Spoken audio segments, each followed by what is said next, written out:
Hey, how you doing, everybody? If you've just watched part one of this video, then kind of was thinking that I kind of cut things short, and it's because my fiance had chicken wings made, and well, chicken wings win when it comes to either making a video or eating chicken wings.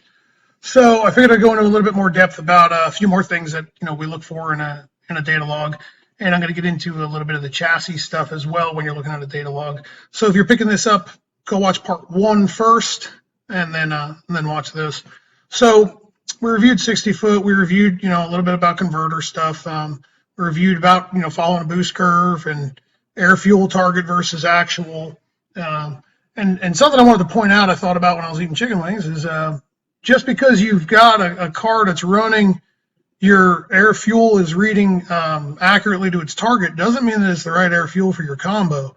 And everybody's combo is different, and everybody's sensor is different, and everybody's fuel is different. Every bit of it is different. So just because your buddy says you should run your methanol car at 3.4 or whatever, doesn't mean that you should. Read plugs. Spark plugs tell you the truth, and they give you the answers that you're looking for. So I'm going to go into a different section here. So we kind of went over this kind of stuff here. So if we scroll over to here, this is chassis, right? So this is my chassis tab. This is basically everything that I need as far as information goes for the actual chassis of the car. And some of this stuff isn't directly related to chassis, but is useful when looking at chassis data. And if you notice, converter pressure is in the same, it's also in the view, just like it was in the last view. I look at converter pressure a lot, and it'll tell you a good bit about how the engine is acting. So I see a lot of people, and we deal with a lot of people that buy shock sensors and have no idea what they're looking at, right? So I can't tell you how to tune your car, or I could, but I'm not going to tell you how to tune your car for this shock and this setting and blah, blah, blah. I'm not doing that. That's not what this is about. This is about letting you understand what the data is telling you, okay? If you are a no prep racer and you're hoping that you find some magic shock information from this video, you're not going to find it, because none of the stuff that I do involves no prep. So this is radial tire stuff that we do. It's not that I'm against no prep, it's just that it's not my cup of tea. And where we live, we are plenty busy enough without getting into no prep stuff. And even though no prep stuff is huge where I live. So anyway, let's look at some shock data. So we've got, again, like we were talking about before, there's the starting line, right? And our starting line, we've got, let's look at the rear shocks. So this is just an adjustment made by the mount. I've got adjustable mounts on this car, so I just need to adjust the right rear and left rear to read the same at the starting line. They're just not even the way they're mounted. So if we're looking at the rear shocks, we're sitting at, let's just look at the left. We're sitting at 1.26, and we see that it comes out here and it tops the shock out at 5.3, right? So that means that we've got 4 inches of total travel in that rear shock, which means it's growing 4 inches, right? So you probably see these radial cars that go down the racetrack, and they look like a dog in heat going down the racetrack. Back end of the car is up over top of the front end of the car. So this shock data is telling me that we've grown a total of 4 inches, right? Don't we wish we all could do that? And where did it start to plateau at, and did it ever actually come back down, right? So we're starting to see a decline out here on the top end of the racetrack. So we've got downforce from the back end of the car pushing the car back down, right? So once we get to the point of mechanical, like where it mechanically peaks out here, the downforce on the back end of the car with a wing and whatnot is starting to push it down. And then when the chute comes out, obviously it starts coming down again. So the number one thing to look for if you're going to buy shock travel sensors is at least buy 2 of them, right? And I typically suggest to put them, one in the front, one in the rear, put them on the same side of the car. The reason I always put them on the same side of the car, some people insist on putting one in the left front and right rear. The car is going to twist a little bit. I want to see what it does front to back, not necessarily left front to right rear. I want to see how the car reacts front to back. So if we look at the left rear shock and the left front shock, so the left front shock starts off at 2.38, and it snatches up and peaks out at 3.31, so right around an inch of travel, where the back end of the car has got 4 inches of travel. So these are the things I look for with a shock. We're at the starting line, we let go of the button right there. The car starts to move right around there, okay? Now, if we do this, like I showed you in the first video, if you bring up VPS1 x-axis, you'll notice that the car hasn't moved yet where we're at. Sorry, here.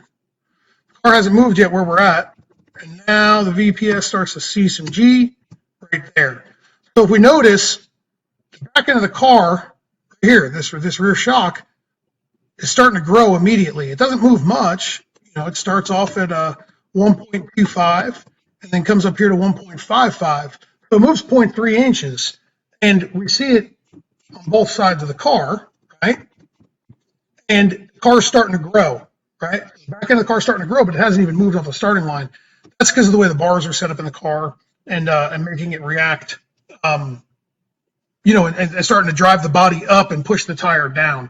So in essence, what we're seeing here in that 0.33 inches is the tire getting driven, or 0.25 inches, is the tire getting driven into the racetrack, okay?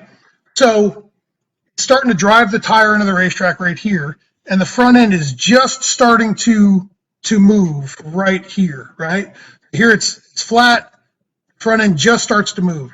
So if we look at this, the front end tops out right about here is where it starts to top out, right? So if we look at that as far as a time scale, it's 0.75 seconds. So could we have afforded to tighten up the front suspension with this? Yes. But one good thing that did happen with this run is that the front end topped out, but the rear end continued to climb past the front end, okay? So we throw another variable in here, which is pitch. Okay, so pitch is from the VPS. So there's our pitch, we're at 0 degrees. And then the front end comes up, and notice the front end comes up, but pitch is giving you the actual level of the car. So we're at a positive 1.34 degrees of pitch, right? We're cruising there, the front end is already topped out right here. The back end is starting to overrun the front end.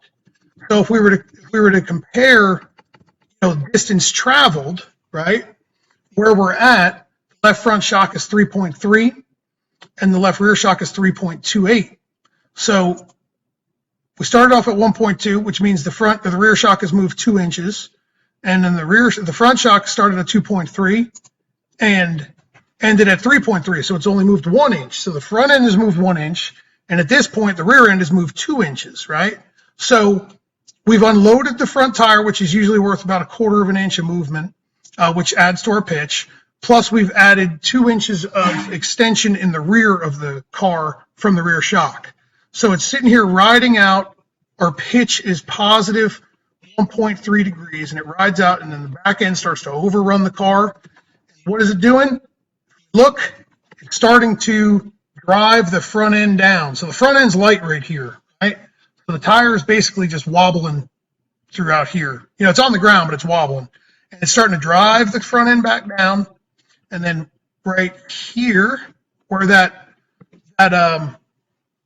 rear shock tops out, we're in a negative pitch situation, which means the back end of the car in relation to the front end of the car is now higher than when it was when we were at the starting line. So again, the starting line's here. We're back to right around where the starting line, or where we started off, like on the starting line. So at ride height. So this thing is working, the suspension's working exactly as I would anticipate. And it's going to continue to try to drive that front end down. Now, the back end's going to start to compress as we retain a little bit more downforce, but it's also, if you notice, it's also compressing the front end, right? The front end's also starting to compress, so we're pushing down on the front end. So if you're looking at shock travel data, this is pretty good information. If you have a bunch of shock travel data already from previous runs, you can learn a lot from just kind of listening to what I had to say here and taking it for what it's worth if you're on a radio. So if we had a run where our shock travel data with our front end snatched up in, say, 0.3 seconds, now we know we're way too loose. if it didn't top out until way out here, we know our front end is way too tight. With a radial, we typically always try to make the back end of the car extend slower than the front, but always overdrive the front, if that makes sense. So that's shock travel data. Now, if we look at, this is also kind of interesting, we bring track temp into this, right? So let me get rid of pitch, x-axis. So we bring track temp into this, right? So on the starting line, it's reading 103 degrees. Let go of the button. Why would the track be getting hotter as we go further down the racetrack, right?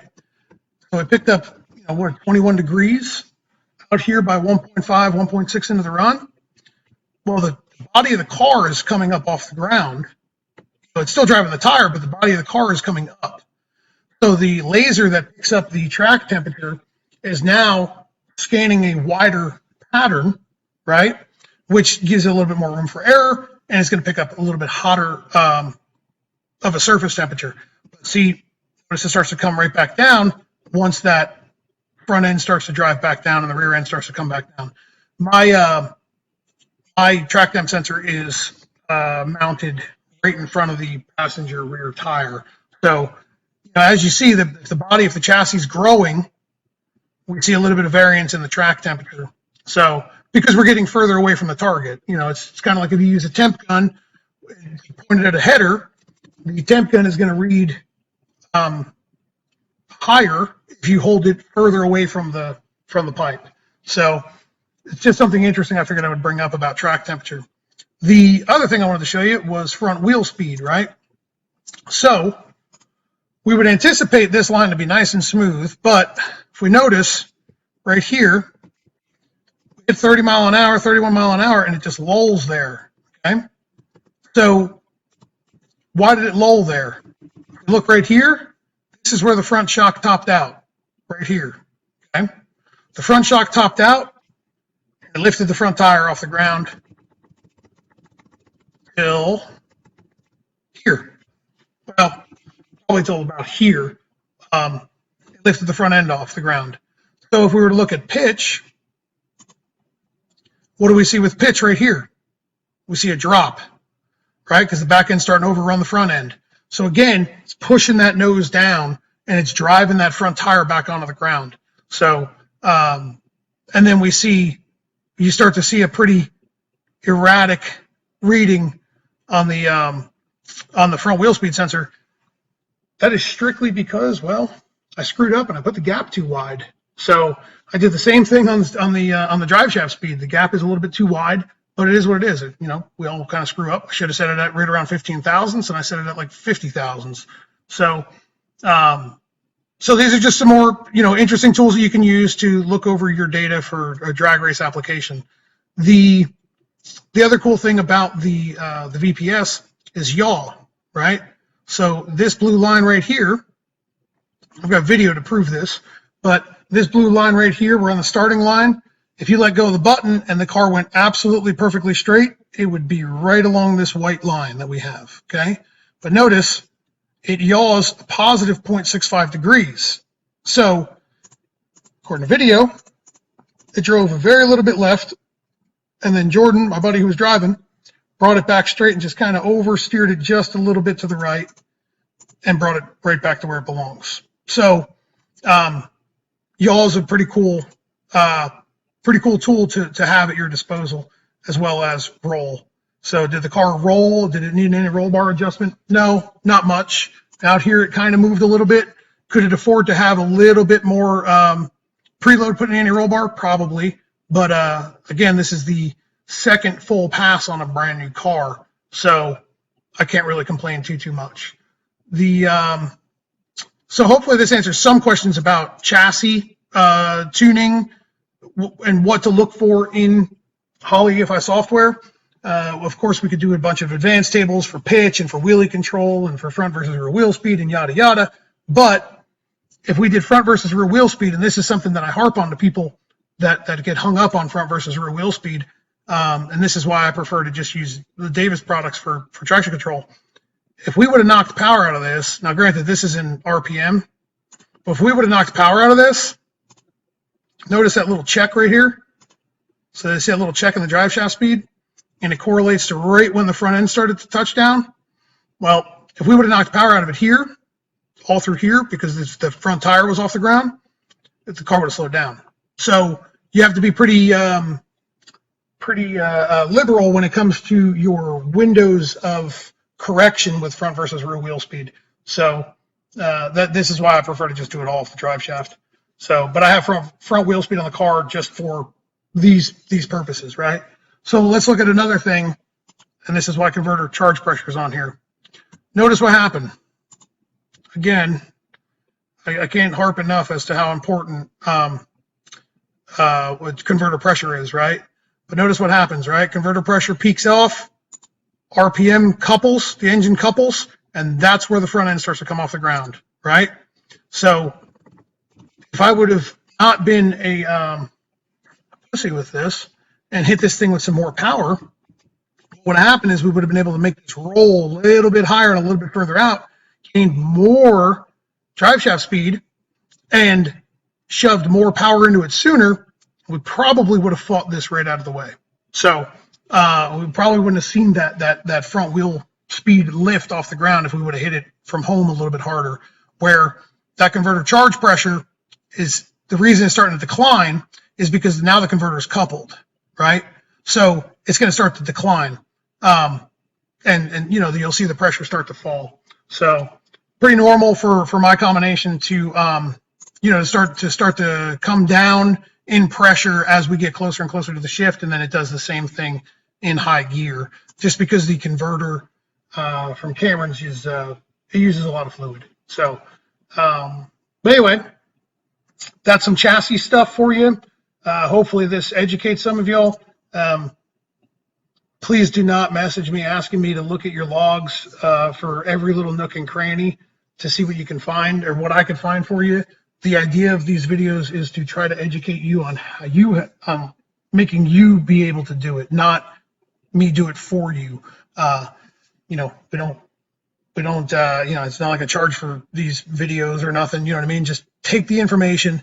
If you have a question about it, maybe rewatch the video, because you may have just missed the answer because you weren't paying attention, because you looked at this log that's here in front of you and decided to pull up a log of your own car and didn't pay attention to what I was saying. So, you know, use the data or don't view it at all. It doesn't really matter to me. You know what I mean? So whatever.